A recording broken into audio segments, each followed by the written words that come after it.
السلام علیکم ورحمۃ اللہ وبرکاتہ۔ ہر چیز اپنے وقت پر ہی اچھی لگتی ہے۔ نیکی کمانے کا وقت جوانی ہے۔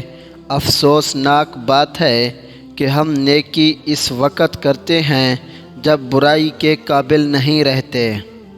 شکر ادا کرنے کی وجہ نہیں ڈھونڈنی چاہیے بلکہ عادت ڈالنی چاہیے، کیونکہ شکر گزار بندے سے اللہ بڑی محبت کرتا ہے۔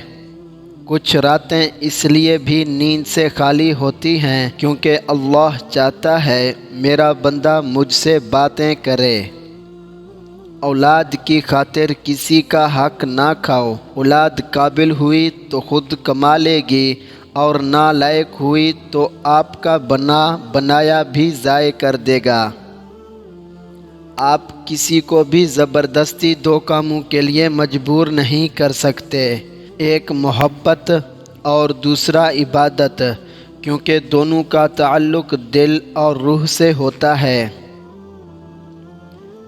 دنیا کا سب سے خوبصورت انسان وہی ہے جس سے بات کرنا آسان ہو، جس سے مدد طلب کرنا آسان ہو، جو دوسروں کے دکھ درد میں شامل رہے۔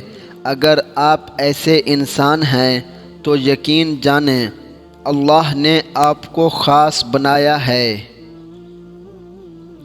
کوئی پلٹ آئے تو اس کا ہاتھ تھام لینا چاہیے، اس کی امید نہیں توڑنی چاہیے۔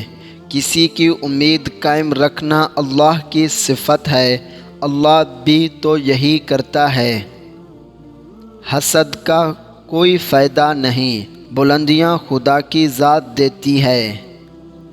ہماری نظریں دوسروں کے چھوٹے چھوٹے عیبوں پر ہوتی ہیں اور اپنے بڑے بڑے عیب دکھائی نہیں دیتے۔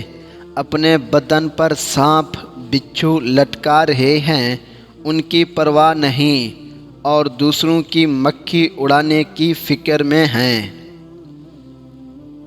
کل میں ہوشیار تھا اس لیے دنیا کو بدلنا چاہتا تھا، آج میں عقل مند ہوں اس لیے اپنے آپ کو بدل رہا ہوں۔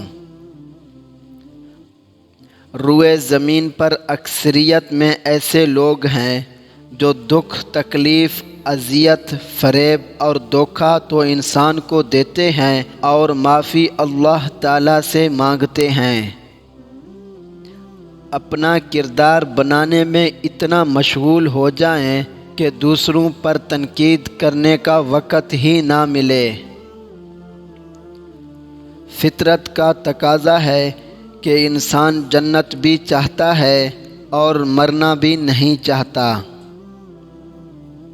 اے بادشاہت کے مالک، ہم اپنا معاملہ تجھ پر چھوڑتے ہیں اور اپنی فکر تیرے سپرد کرتے ہیں، بس ہمیں ایسی خوشخبری عطا کر جو ہمارے دل میں خوشی کے دروازے کھول دے، آمین۔ اگر آپ کو ہماری ویڈیو اچھی لگے تو ہمارے چینل کو سبسکرائب ضرور کریں۔ شکریہ۔